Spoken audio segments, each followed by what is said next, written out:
Yay, we're live. So, hi everyone. Welcome to this Friday's Q&A. I'm Rosalia Rivera of Consent Parenting, and this is my weekly Substack Live. And this week, since it's the end of the month, this live is for all subscribers, paid and free. And I'm talking about school safety and peers this week. Now, before I dive into all of that, I just want to do a very quick recap of some really exciting news that happened this week. You may or may not be following this depending on the age of your child. If you have a child who's older and maybe using the internet or specifically social media, you may have heard about these two landmark cases that were in court in, I think it was New Mexico, as well as California, where I think in New Mexico there was a different trial, but it was against Meta and I believe YouTube also. But in California, it was definitely against Meta and YouTube on social media addiction. And the jury ruled for the plaintiff, and Meta and YouTube are now liable. And this was groundbreaking, but they were liable for the way that they designed their products to make them addictive for kids. And fortunately, this is now setting a precedent, I think, along with sort of this tide that's turning globally where lawmakers and governments, policymakers, and the public at large are finally starting to wake up to the fact that these tech companies, for a very long time, have not had the best interest of children in mind. They have not designed their platforms to be safe, and actually have designed them to be harmful to children. Excuse me. So, these landmark cases, which both ruled against social media companies, particularly Meta and YouTube in these cases, shows that we do need to be more careful about what we are allowing kids to access, which means the internet at large, because unfortunately most tech companies, whether it's AI, social media, search engines, YouTube, which is a search engine platform, media content in general, is not really designed or safe for kids if it isn't if there isn't a watchdog in place, right? We cannot really rely on the government. We cannot rely on tech companies to self-regulate and self-govern and design properly. So it's kind of a wake up call, I think, for the world at large to say maybe we should be paying closer attention to what tech companies are doing. Maybe we should be a little bit more careful, or a lot more careful about our kids and what we are allowing them to access, to consume, to be connected to. That includes schools who are allowing kids to have access to technology, whether it is, tablets or laptops or, not having phone bans in schools. There's just, I think the Pandora's box has been opened at last, and this is a really exciting moment in time. So that was one piece of news. The other piece of news that you may have heard about from last week, which I just want to touch on for a second, is beyond the Jeffrey Epstein files and what horrors we are coming to find out about in terms of how young people, young girls, children were abused in those situations by very powerful and elite people. One of the things that I keep talking about over and over is how a lot of times people think that it's very easy to spot an offender. It's very easy to spot who the bad person is, right? But the truth is that people who are perpetrating, who are predatory, who are offending against children, do not wear a sign that says danger to children, right? They don't wear a sign that says keep your kids away from me. Even if they are on a sex offender registry like Jeffrey Epstein was, people are still either in disbelief that somebody who seems so nice, so normal, so respectable, could do something so terrible on one hand. And then two is that they actually go out of their way to look like they are a good, upstanding person.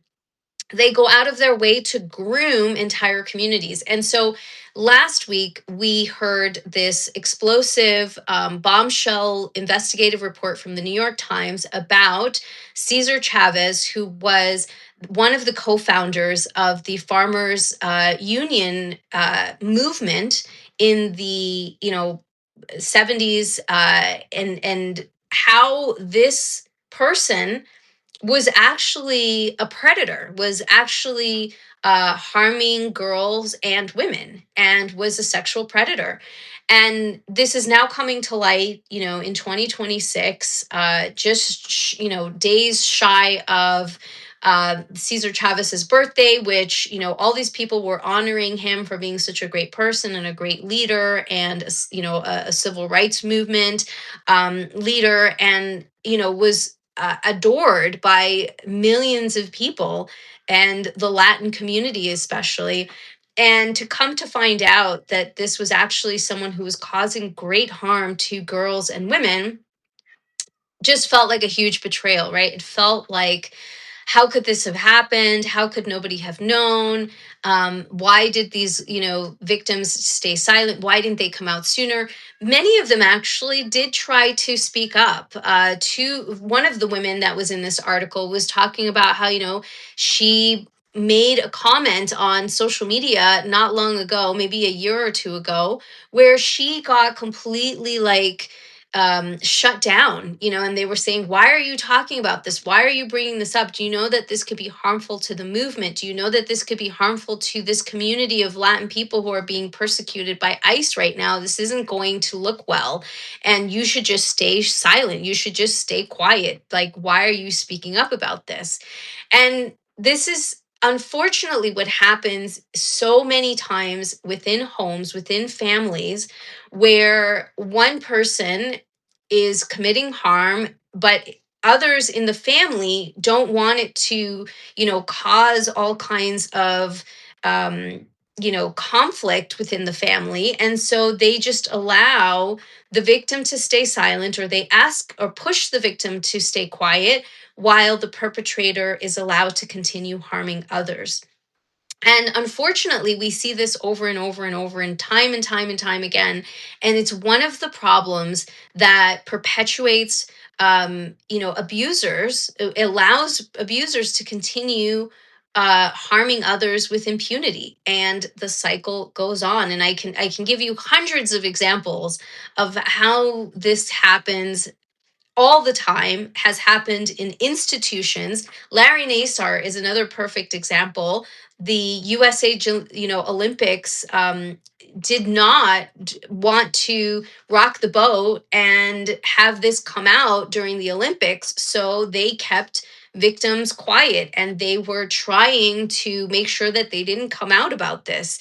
And they allow, not just to shut down the victims, but to allow the perpetrators to continue operating in the places where they were, is just unacceptable. And we are at a point, I think, in time where we can no longer allow this. We have to call it out. When we hear or see somebody, we have to sacrifice ourselves in a way by being the one who is going to call it out publicly and say, no, no more. We are not allowing this.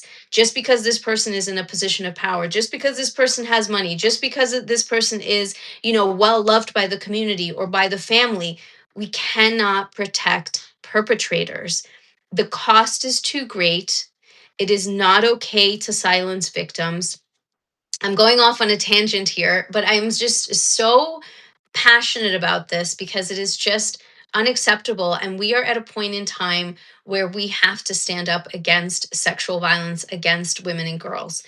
We must do this. We cannot wait for a second Me Too to happen. We cannot wait for another Jeffrey Epstein or another Larry Nassar or another, Boy Scouts scandal or Catholic Church or et cetera, et cetera, et cetera. We have to stand up to this, And this is why I show up every week. This is why I write this, Substack. Besides being a parent myself of 3 boys, I want to make sure that I am not only protecting my children, but also making sure that they become safe individuals out in the world, that they will not violate the rights of others in the world. And that's why I think this kind of prevention education is so critically important today more than ever. And I will go one step further and say that I think it is also really critical for any family who is in a position where they are wealthy, they are in a position of power, they have political clout, they have political power or community power. Like, we all have a responsibility to educate our young people and the young people in our community about body safety, boundaries, consent, respect, making sure that we are not only protecting our own children, but making sure that we are raising children who will be safe towards others as well. That they, regardless of gender, know how to respect the boundaries of others, right? And to ask for consent and to understand this basic concept of autonomy and consent. Okay, I'm going to get off my soapbox now and talk about school safety and peers, which was the topic for today. And I see a few people have joined online. So if you have questions, I am here for it. That's what these Q&As are all about every week. And if you have anything that you want to share or comment on what I just talked about, please feel free to share it in the chat. I love making this a conversation too. So I hope that, if you have questions, feel free to share them. But if you're watching this on the replay, feel free to post your questions there as well, and I will be answering them in the comments. Okay, so let's dive into school safety. This is a time where we're almost at April. This is a time where some parents of really young children are thinking about enrolling their kids in school for September, whether that is preschool or elementary school. Maybe your child is going to be graduating and going off to middle school. So this is a time where parents are starting to think about that, and particularly for young children, if they're thinking of their kids enrolling for the very first time, this is a really good time to do your due diligence and think about this, not just the academic aspect of where your child is going to be going. What kind of curriculum do they do? What activities would my child have access to? Those kinds of things that we tend to think about when we're thinking of a school. What kind of reputation do they have? Do they have a lot of teachers? What's the playground look like? Is it going to be mixed grades? Is it going to be individual grades? Like, these are all typical common questions that parents will have, but unfortunately they're not asking some really key questions that they should be asking. And so I wanted to talk about what some of those kinds of questions are that you should be thinking about and asking, not just the potential teacher, but also the principal of the school. One of the things that parents are not aware of, and this is so, so important, is to ask the school about their bathroom policies, because bathrooms are one of the places where a lot of unsafe activity can happen if it is not monitored correctly, if there aren't good practices in place, policies in place for safe bathroom behavior. And a lot of parents are not aware. I mean, let me kind of go backwards one step. What we tend to see is that parents are worried about teachers. Is this a male teacher or a female teacher? Are they, a teacher that looks like they're pretty new, or a teacher that's been around? What kind of experience do they have? Are there janitors that I need to be worried about? Are there male teachers, gym coaches, or who are the adults that are going to be interacting with my child? And yes, those are important questions. Those are important things to consider and think about. But we also need to remember that peers are just as important of a potential offender that we need to be aware of. And now parents might think like, well, other kids, like, they're not, like, if something happens, it's usually because it's curiosity, or they're just, kind of exploring. They're, age appropriate things that are probably not considered abuse. So, like, do we really need to worry about peers? Yes. And a couple of reasons why is because, first of all, yes, while there may be absolutely age appropriate curiosity, and while there may be, this idea of, exploratory behavior that just needs to be redirected, absolutely. But some of the questions you need to have are, do teachers recognize what is age appropriate behavior versus red flag behavior? Do they know the differences? Do they know how to respond in a situation? And now a lot of teachers, just so you know, may have these things happen every year, right? There are kids who are like, show me yours and I'll show you mine. And they're like off on the playground somewhere. And a teacher has seen this repeatedly and they're like, oh, just, exploratory behavior, just point it out and move on, right? Like, hey guys, you shouldn't be doing that. You're not supposed to do that. And then move on. But will the teacher address it with a parent? Will the teacher redirect the behavior and use it as a teachable moment and a learning opportunity? Does the school bring in a body safety curriculum so that all the students know what's age appropriate and not? Because not all parents are teaching it at home. And in fact, there may be some parents who are offending because they're the ones that are abusing their own children. That child may bring that behavior to the school because they don't recognize that it's wrong. Some children are being abused and don't understand that what's happening to them is abuse. So they may think it's play. They may think it's something that they can do with peers. And so this is where some of that behavior may be coming from, as one example. It could be completely just curious behavior that is age appropriate, and it's like a 4 or 5 year old that's just curious about private parts. They've figured out that they have their own private parts and they're curious about, what the opposite gender's private parts look like. And so that may be completely based on that curiosity. Where does it become sexually harmful behavior? That's the question that parents should be asking teachers. Do you know when behavior becomes sexually harmful behavior, and when it is just curiosity, and what kind of measures should be taken, and when to contact the parents, and what is the protocol for that kind of thing? So these are some of the kinds of questions that we need to be asking. What are the bathroom safety policies? What is the training that teachers get on age appropriate behavior? What is the procedure that they follow if they happen to see that?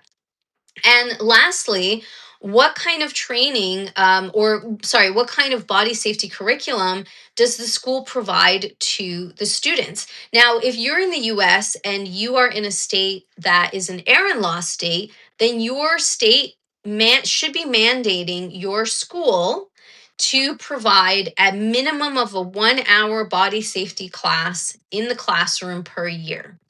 If you are not in an Aaron's Law state, it makes it a little bit trickier to request this, but there are different ways in which we can do that, which is, for example, to bring in, to involve, let's say, the parent teacher association or council of your school, to talk to other parents and see if they're interested in advocating for something like that to be brought into the school.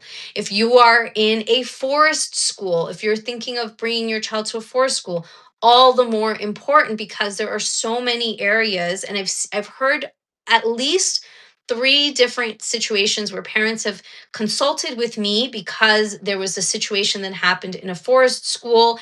It was a very small school. There was a teacher, 5 students. They thought, oh, everything would be safe, but then suddenly something happened, or there were additional students that were brought in, and there wasn't an additional supervisor that was brought in, so there was lack of, visibility, line of sight, where students were at certain times while one teacher was dealing with others. If you are in a preschool that goes to a swimming pool and there is a change room, what were the protocols there? And something potentially happened with a peer in one of those circumstances. So Really important to have these conversations and to think about these things and to talk to your teacher, talk to the principal. If your teacher doesn't have answers, then the principal should have answers. If the principal doesn't have good answers, what do you do then, right? So these are some of the things that I normally address in my Prepare to Prevent program, which is going to be opening in May. If these are some of the questions that you're thinking of asking and you need some additional guidance, this might be a program that would be a good fit for you if you're bringing your child into a school for the first time, whether, again, that's preschool, elementary, or even middle school. Middle school is a whole other animal, and I am actually considering doing a program for middle school stage and age. But that's something that we will talk about probably closer to May as I kind of gather and survey followers to see if that's of interest if you're at that age and stage. One of the things that I wanted to leave you with, as I leave you thinking about all of those questions to consider and think about, is that of course we want to make sure that we're continuing to educate our kids about body safety as they prepare to go into school, into a space where they're going to be interacting with other kids all the time, where you're not going to be there all day. They're going to be spending 30 hours a week essentially at school. And so it's important to think about these things, the questions that you're going to ask, but also, of course, to continue educating your kids. Now, if you're a parent that has your kids in a school already, maybe they're in second grade, they're going to be going to third grade. There are some really great resources that can help. And one of them is this book called Consent for Kids. This is a really great book for, I would say, ages like 5 and up, even 5 to 12. I think, a 12-year-old would definitely find this interesting, entertaining, funny, and of course, informative. This is created in a comic book style, which I really love, and it has different scenarios. So I'll read you one from here, just opening it up randomly. So it says, if your gut decides that someone's attention gives you a slightly icky feeling, awkward, or a very icky feeling, gulp, it's okay to say no to their attention. And then it shows him like leaving the scene. And this one, if you're on a phone, contact blocked. Phew, right? And so this just has so many great little scenarios. That one, by the way, just to read you a page ahead of that, just so you kind of get a sense. This one talks about trusting your gut. That's chapter 2. So it says your gut helps you figure out what you're comfortable with. Might feel good, might not feel good. And then it has, the two different scenarios. Might feel good, might not feel good. And then the next page was that like listening to your gut, if you have an icky feeling or a very icky feeling, slightly icky, etc. So lots of different scenarios, so funny in so many ways that kids can relate to as well. Like, just the humor is just really good. um what to do when someone is, you feel like they have a lot more power than you, maybe a big grizzly bear and you're this tiny little guy, right? So really, really great book for this.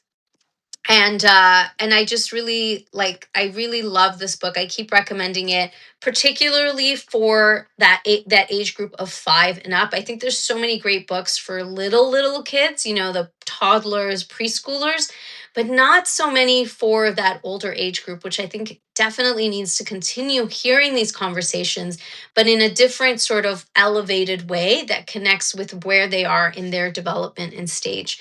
So Francis put a comment here. How can we partner with parents to support young children ages 3 and 4 in developing body awareness, personal boundaries, and understanding of safe touch? What behaviors should we be mindful of as potential red flags in the classroom, especially around self-regulation and respecting others' boundaries? So I'm assuming that you're asking this question as an educator, Francis. So if you can let me know, I'm assuming that that's what it means, but I don't like making assumptions. But if you can confirm that, I can give you a little bit more specific direction related to your question. Because I think, how can we partner with parents to support young children? in developing body awareness. So I love bringing books into the classroom. I think I always encourage parents to bring books in, but even having those books available in the classroom. So, that might mean asking the school to bring in those books and having them available for parents to take out and say, would you like to borrow this for the week? And then we can read it in the classroom. Maybe your child can even like talk about what their favorite things were. This would be a great way to support parents in that education. Another thing would be, to provide them with some links. So I know a lot of teachers do a weekly newsletter. This might be a really great place to say, hey, FYI, there's this really great video from amaze.org on body safety for kids, on helping them understand the concept of boundaries. We're going to show it in the classroom this week, and we'd love to, have you kind of talk about it at home to reinforce some of these ideas, and then we can talk about it in the classroom after showing it.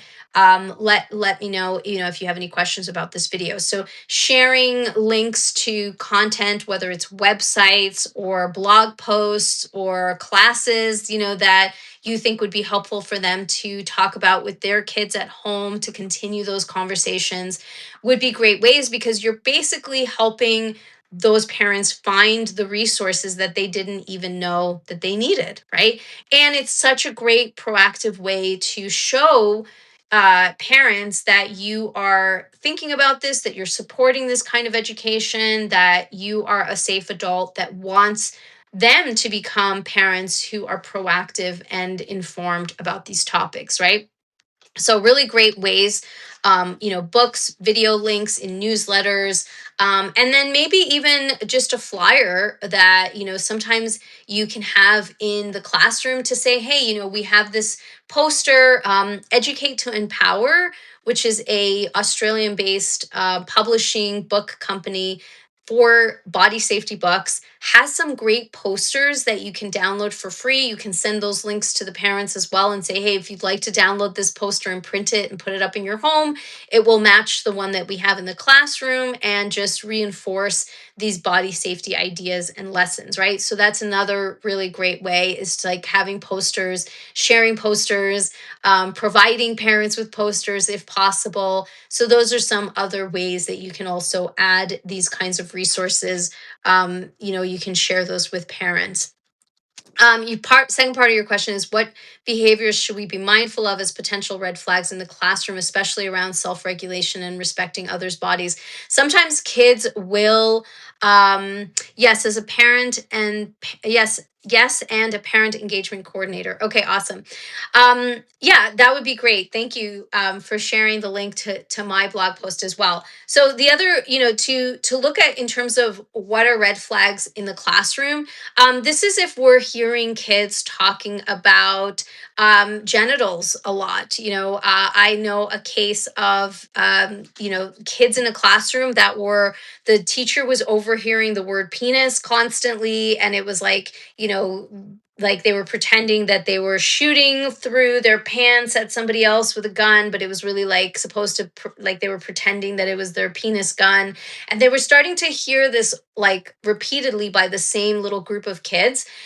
So they started paying attention and were like, hey, FYI, like, a little bit too much on the conversation about penises. Like, I get, kids are also at a stage where they're talking about butts and farts and potty humor, right? And so teachers need to know, like, where is it that it starts to cross the line into sexualized conversations. And this was really hard for that teacher to kind of determine, because it could have just been potty humor. It could have just been an obsessiveness with boys talking about penises, which can be developmentally normal.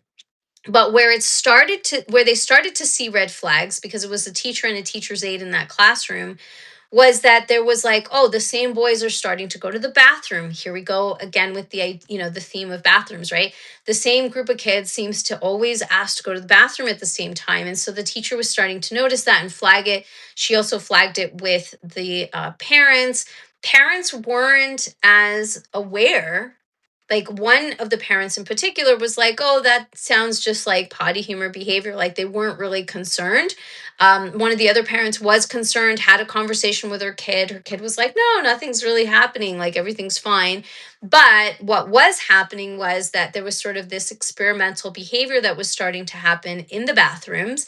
The teachers weren't catching it. The principal wasn't noticing it in the hallways when kids were in and out.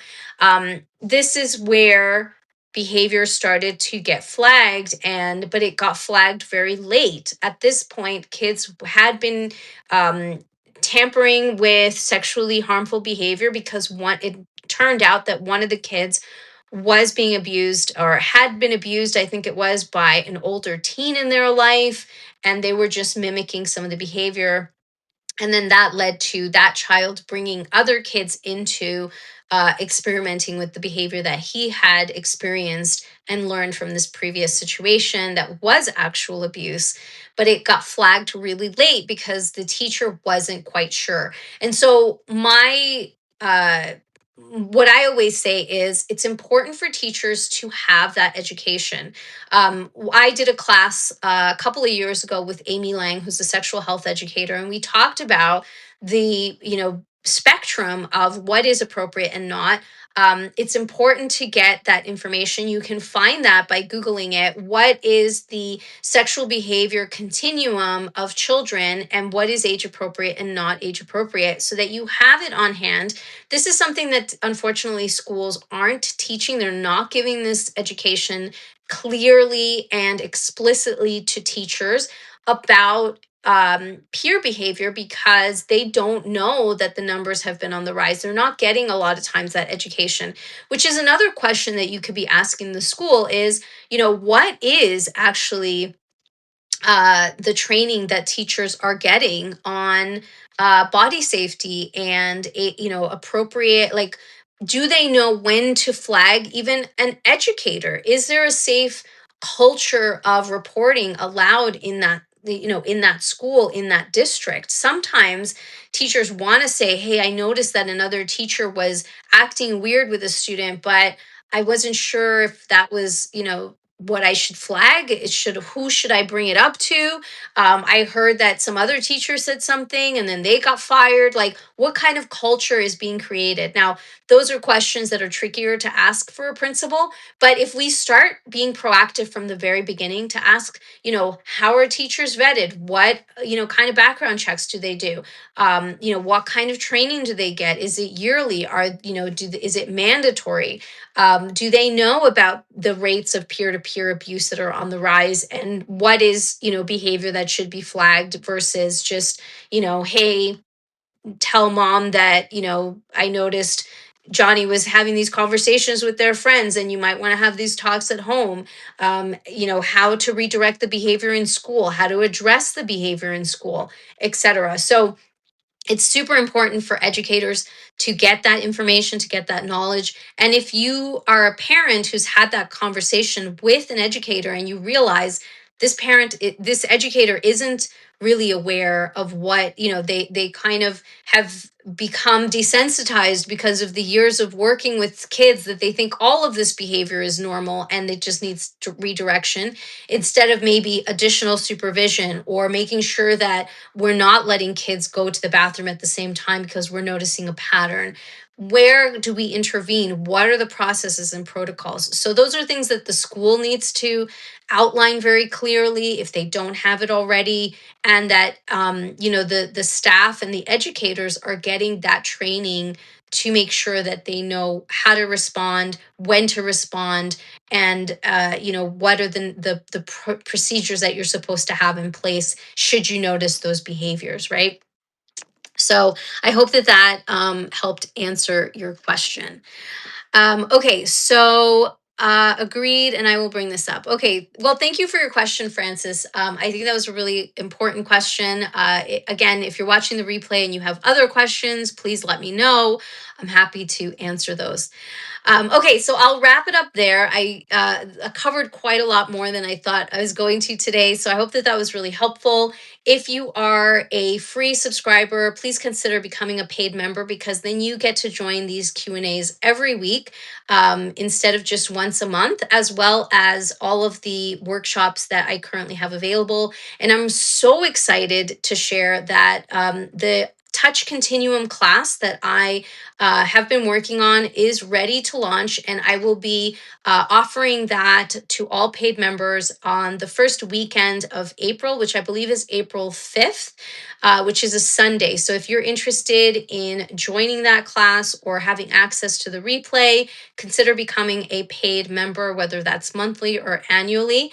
If you do become an annual member and you're interested in the Prepare to Prevent program that I'm launching in May, which is a 12-week program helping you prepare your kids for school, you will get a 50% discount on that program if you are an annual member. All right. So thanks again for every one of you who joined and every one of you who's watching the replay. If you have questions, as always, send them my way. I'm happy to answer them. And I wish you a wonderful weekend. I'll see you next time. Take care.